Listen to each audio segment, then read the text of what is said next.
Müsəlmanlar indi iki hissiyə bölünür. Peyğəmbərdən qəbul eləyirlər Allahın sözünü, amma Əhl-i Beytdən qəbul eləmirlər. Qur'andan qəbul eləyirlər, amma Əhl-i Beytdən qəbul eləmirlər. Sual verirlər ki, bu məsələ Qur'anda var. Qardaş, Qur'anda məgər bütün məsələlər var? Qur'anda yoxdur. Qur'anda yoxdursa qəbul eləməyəcək. Bu nə məntiqdir, nə müsəlmançılıqdır. Sən gərək bu cür deməyəsən ki, Qur'anda var, deyəsən ki, dində var, yoxsa yox. Çünki dinin qaynağı təkcə Qur'an deyil axı. Peyğəmbər buyurub, deməyib ki, mən sizin aranızda bir dənə ağır əmanət qoyub gedirəm, o da Allahın kitabı Qur'an-ı Kərim. Deyib, 2 əmanət qoyub gedirəm. Allahın kitabı Qur'an-ı Kərim, bir də mənim Əhl-i Beytim. Deməli, Əhl-i Beyt də Qur'an-ı Kərim kimi dinin qaynağı sayılır.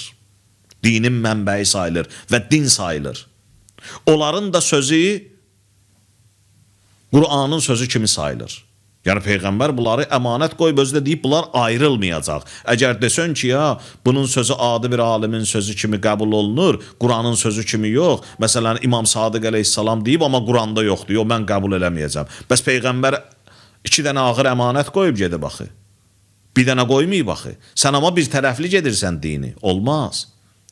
Ona görə də gərək necə Peyğəmbərdən biz rahat qəbul edirik, Peyğəmbərdən sonra Əhl-i Beytdən də gərək rahat qəbul edək. Quran-ı Kərimdə Nisa surəsində ayə var ki, ya Peyğəmbər, onlar səni özlərinə, öz məsələlərində, ixtilaflı məsələlərində hakim tutmayınca və sən hökm edəndən sonra onlar sənin hökmünü canı dildən sevə-sevə qəbul etməyincə, onlar mömin deyirlər. Ayəyə bax. Ya Peyğəmbər, onlar gərək səni həm hakim seçsinlər, həm də sənin hökmünü canı dildən qəbul eləsinlər. Bəli, orada Peyğəmbər qarşısında insanın qüruru, məni sınır. Çünki Allahın sözün Peyğəmbərdən rahat qəbul edir. Peyğəmbər də buyurur ki, məndən sonra Əhl-i Beytimdir. Gəlir orada insan biraz dayanır. Orada artıq Əhl-i Beyt qarşısında insanın bir növ təkəbbürü üzə çıxır ki, yəni mən Peyğəmbərdən olsaydı qəbul eləyərdim. Amma Həzrət İmam Sadiq əleyhissalamdandır. Peyğəmbər sünnəsində var, deyirəm Peyğəmbər sünnəsində yox, Həzrət Əli əleyhissalamın sirəsində var belə, bu kəlam var. Yox, Həzrət Peyğəmbərdə olsaydı qəbul. Həzrət Əldən niyə qəbul eləmirsən ki? Peyğəmbər məcər deməyib ki, mən kuntu mövla fəhaza Aliyyum mövla, mən kimin mövlasıyamsa Əli onun mövlasıdır. Həzrət Əli kimdir ki, məcər deməyib ki, ya, Quranla yanaşı bunu əmanət qoyuram sizə. Niyə əmanət qoysun ki, onlar bir-birindən də ayrılmayacaq? Bu sözlər onu göstərir ki, insanın təkəbbürü bax burada da sınmalıdır.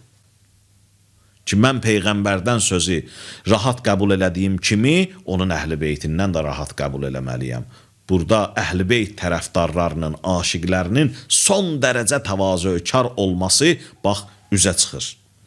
Allahın tapşırıqları, Allahın hökmləri həm vacib olur, həm də Peyğəmbər və imamın dili ilə bizə deyilir və bizdə mən sınır deyə ona əməl eləmək də bizə daha çox nuraniyyət və mənəviyyət bəxş eləyir. Ki, müstəhəbdə bu nuraniyyət, mənəviyyət o qədər də gözə çarpmır.